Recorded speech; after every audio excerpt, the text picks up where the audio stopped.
আজকে একটা বড় মাপের হল ভিডিও নিয়ে বসেছি। অ্যামাজন থেকে অনেক স্কিন কেয়ার নিয়েছেন, এমন কোনো প্রোডাক্ট নেই স্কিন কেয়ারে লাগে অথচ আমার হলে পাবে না, সমস্ত কিছু পেয়ে যাবে।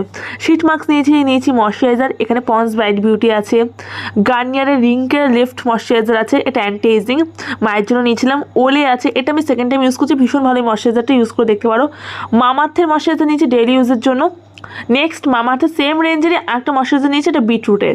নেক্সট নিয়েছি নাইট ক্রিম, প্রচুর প্রোডাক্ট নিয়ে নিয়েছি, তোমরা দেখে নাও। আমি বলতে গেলে হয়তো ভিডিওটা শেষ হয়ে যাবে, কিন্তু বলা শেষ হবে না। নাইট ক্রিম আমি প্রত্যেকটা প্রোডাক্ট না 2-3টে করে অপশান রেখেছি, যাতে আমার সারাটা বছর চলে যায়। কারণ অনেক দিন পর আমি আবার কিন্তু স্কিন কেয়ার প্রোডাক্ট কিনলাম, মনে হয় কিনেছিলাম লাস্ট গতবার দুর্গাপুজোয়, আবার এই দুর্গাপুজোয় কিনছি।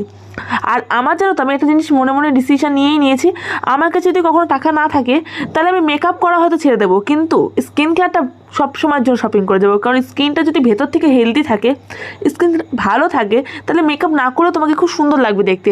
আর ধরো তুমি কোথাও যাওয়ার সময় একগাদা করে মেকআপ করছো, কিন্তু স্কিনটা ভেতর থেকে একদম ডাল, ড্রাই, রাফ, তখন কিন্তু মেকআপের যে ফিনিশিং সেটা ভালো আসে না। আমি দেখেছি যাদের স্কিন ভেতর থেকে খুব হেলদি, খুব গ্লো করে, তাদের মেকআপটা সেরকম না করলেও চলে, বা খুব লাইট মেকআপ করলেই হয়ে যায়।